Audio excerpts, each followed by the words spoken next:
yang mungkin ini belum banyak dilakukan sebetulnya untuk petani yang awam.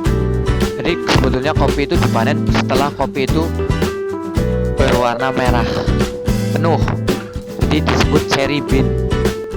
Ya, cherry kan warnanya merah, disebut.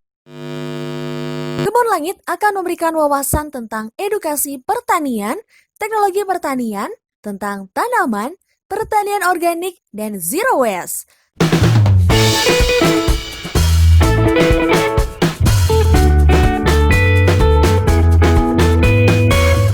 Sebelum lanjut ke videonya, kamu bisa dukung dengan cara klik tombol subscribe, like, and komentar di bawah ini ya. Jangan lupa klik tombol loncengnya untuk berlangganan dan dapatkan notifikasi video terbaru. Yang mungkin ini belum banyak dilakukan sebetulnya untuk petani yang awam. Jadi sebetulnya kopi itu dipanen setelah kopi itu berwarna merah penuh, jadi disebut cherry bean. Ya, cherry kan warnanya merah, disebut cherry bean. Nah, itu menandakan apa? Bahwa kopi itu bijinya telah full penuh, telah matang. Jadi nanti itu pun ya, setelah kita panen mendapatkan kopi cherry, kita nanti harus melakukan yang namanya sortasi, atau kita pilah juga. Dengan cara apa? Yang umum dilakukan itu dengan cara perendaman. Jadi kopi cherry itu nanti direndam di dalam bak yang berisi air. Kemudian kita seleksi kopi-kopi yang terapung, itu kita seleksi, kita buang. Mengapa kita buang? Karena kopi walaupun dia biasanya itu bentuknya merah bulat utuh, cuma di bagian dalamnya ternyata dia tidak penuh.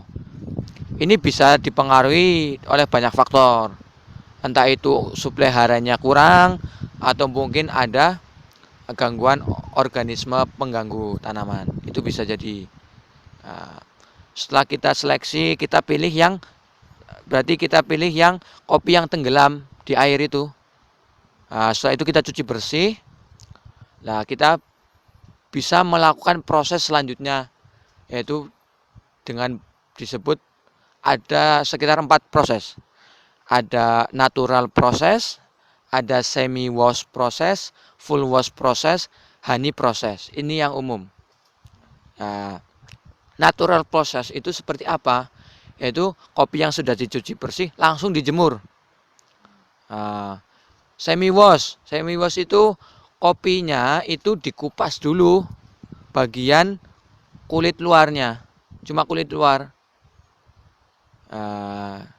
Cuma nanti ditambahin sedikit air lagi sambil dicuci, dikupas sambil dicuci. Kalau full wash itu dikupas, dicuci, direndam lagi, dicuci lagi, baru dijemur. Kalau honey itu kan dari bahasa itu ya Inggris ya, artinya madu. Jadi kopi itu yang merah itu kan ketika dibuka itu mengeluarkan lendir. Lendir itulah yang disebut sebagai ibaratnya kayak madu. Madu kan lengket-lengket itu. Nah, lengket-lengketnya itu dijemur bareng sama kopinya itu, kopi biji. Jadi harapannya itu nanti lendirnya itu manis. Kalau mau coba itu bisa kopi yang merah itu digigit, di dicop-cop lah istilahnya itu nanti rasanya manis. Nah, itu harapannya manisnya itu masuk ke bijinya. Ya, sehingga disebut honey proses madu. Seperti itu. Itu prosesnya. Nah, itu nanti nunggu sampai kering.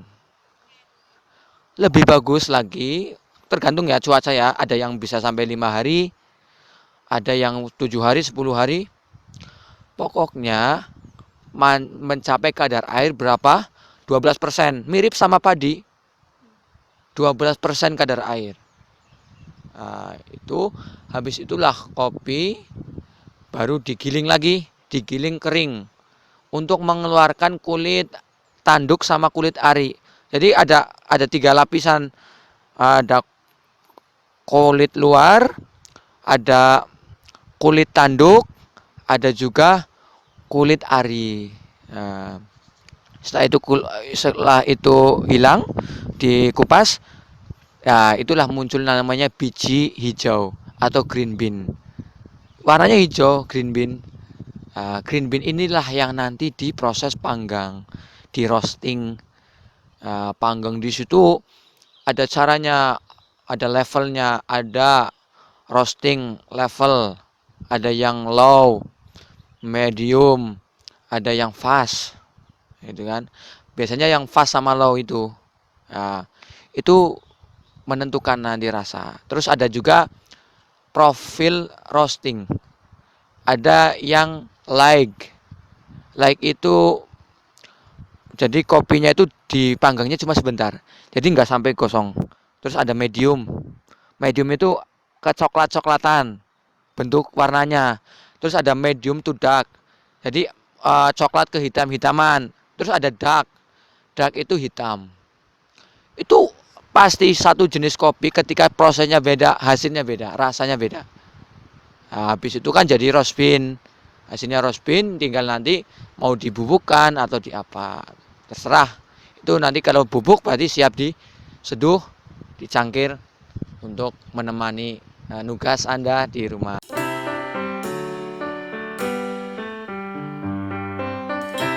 Untuk kopi itu dari kami itu bermitra dulu.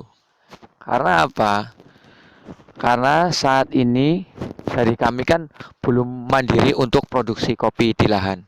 Makanya kita bekerja sama dengan mitra. Nah, dari sini kita harus punya feedback, eh, dari petani dapat apa, dari kita dapat apa. Sistemnya seperti itu, jadi saling menguntungkan. Dari misalkan di petani, bagaimana kita caranya meningkatkan produktivitasnya.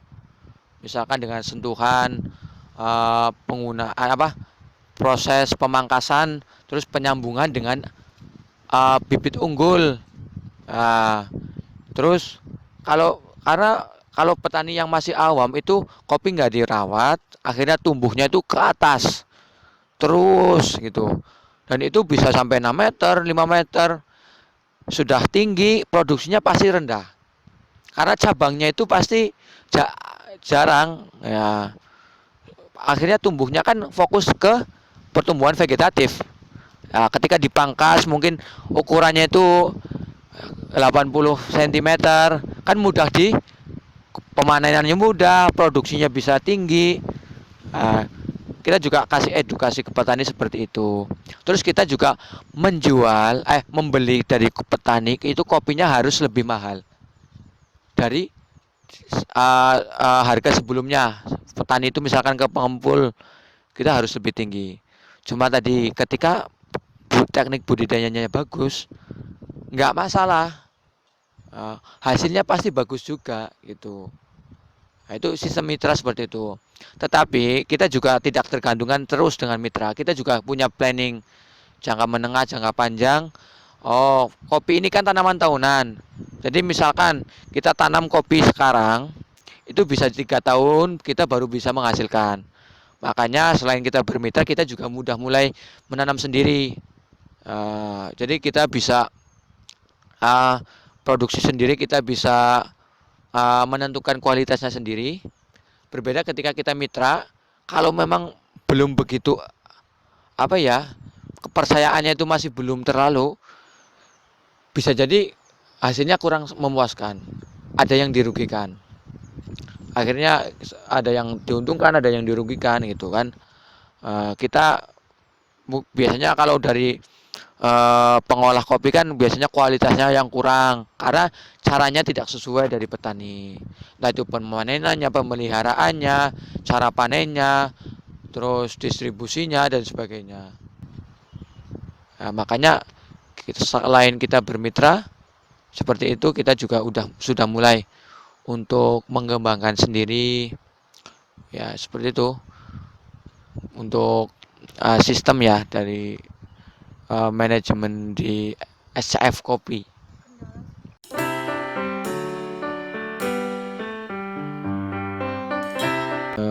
Kalau kendala itu sebetulnya pasti ada ya di setiap usaha itu pasti ada kendala. Ya, entah itu di lahan, entah itu pas pemrosesan, itu ada kendala.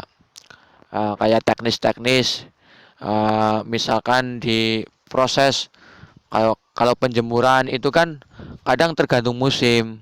Kalau karena kita mengandalkan matahari langsung, kalau mendung ya akhirnya kita terhambat. Kadang misalkan 5 hari sampai 2 minggu baru kering.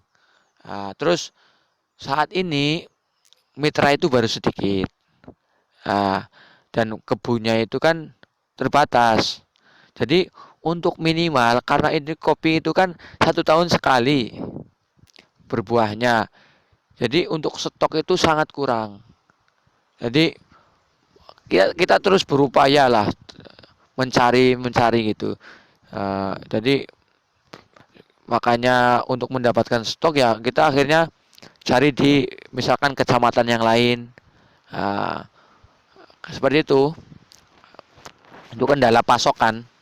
Terus kendala ini ya, karena itu prosesnya banyak dan itu ada beberapa proses ya mungkin yang masih baru, karena mungkin basicnya pertanian kan di kebun.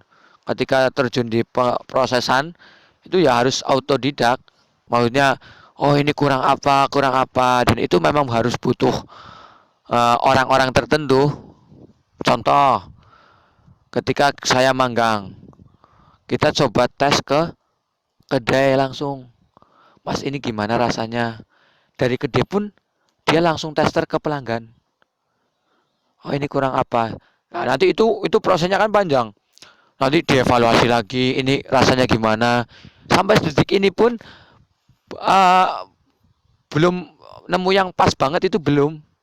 Apalagi nanti beda kopi, pasti penanganannya beda lagi. Ada misalkan kopi ini sini, itu baiknya di roasting medium biar rasanya pas.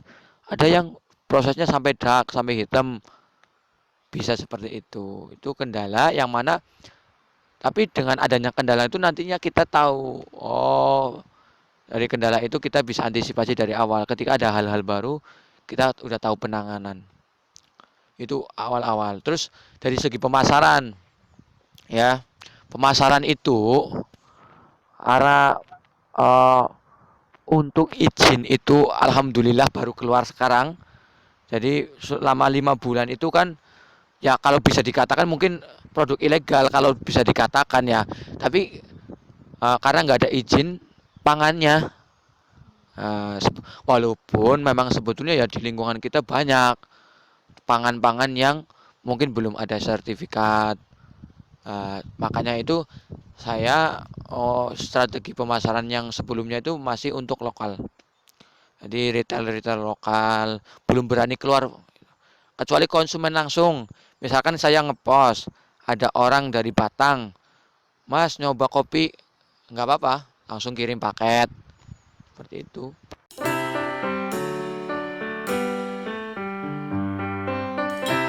Ya City Corp ya, Hairul Tanjung itu apa? Ya kan? Itu kan orang yang dari bawah. Nah, terus yang lagi viral sekarang itu yang sudah akan merancangan Santara. Tahu Santara yang itu Emani. Jadi itu yang Mardigo.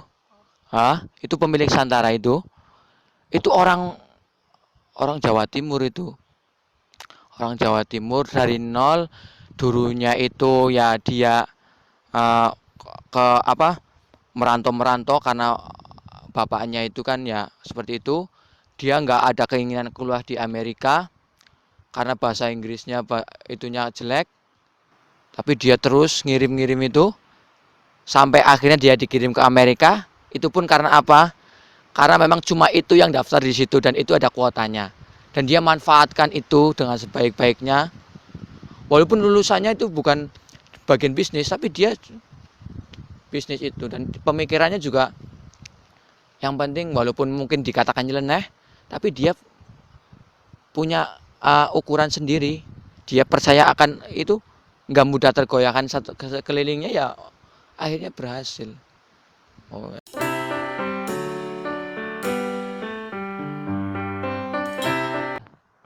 segala proses itu harus melalui cara yang baik. Kalau kita melakukan hal-hal itu yang mana prosesnya baik dan itu hal-hal baik, yang mana misalkan kayak saya misalkan ini kopi, saya harapannya bisa mengangkat petani dari harganya dia juga naik, terus ekonomi masyarakat sekitar jadi naik. Kalau kopi-kopi yang dipasarkan pasti itu udah orang-orang yang sudah mapan, udah berkembang pesat. Nah, sedangkan saat ini sebetulnya pelaku misalkan jajan-jajan UMKM yang mikro-mikro itu justru sebetulnya menyerap banyak tenaga kerja. Dan itu memang betul usaha yang omsetnya itu ya, misalkan di bawah 200 juta per tahun, itu mikro itu ya malah justru menyerap banyak tenaga kerja. Kayak pengrajin tempe, pengrajin apa, ya, tahu, itu kan kecil, nggak sampai miliaran-miliaran. Nah, itu yang mana itu dinaik kelaskan, scale up. Itu yang harus dilakukan itu. UKM naik kelas itu harus bagaimana produknya bisa sampai go internasional, bisa sampai nasional, dan itu produk lokal. Ingat, produk lokal ya. Jadi di sini ada apa? Begitu juga teman-teman yang di rumah. Di situ ada potensi apa, kembangkan. Karena apa, yang muda itu yang mungkin bisa punya pemikirannya masih fresh, belum banyak. Jadi terus nggak gaptek teknologi. Jadi manfaatkan itu. Insya Allah dari pemerintah atau apapun itu mendukung. Terbukti kok sampai sekarang dari presiden sampai mengirimkan bantuan untuk UMKM dan sebagainya. Nanti lebih dibantu, diperhatikan. Modal, kalau mau yang bank ya silakan. Kalau mau cari misalkan investor apa, yang penting yakin dan itu hal baik, tujuannya baik, insya Allah lancar lah intinya, berhasil. Dan jangan instan, kemudian semua itu butuh proses. Itu usaha nggak mungkin bisa tercapai baru 3 bulan langsung cuan-cuan sampai berjuta-juta, itu enggak. Sampai untung itu enggak bisa, harus bertahun-tahun.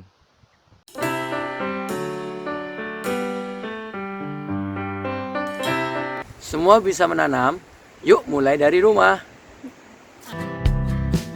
Sekian dan terima kasih.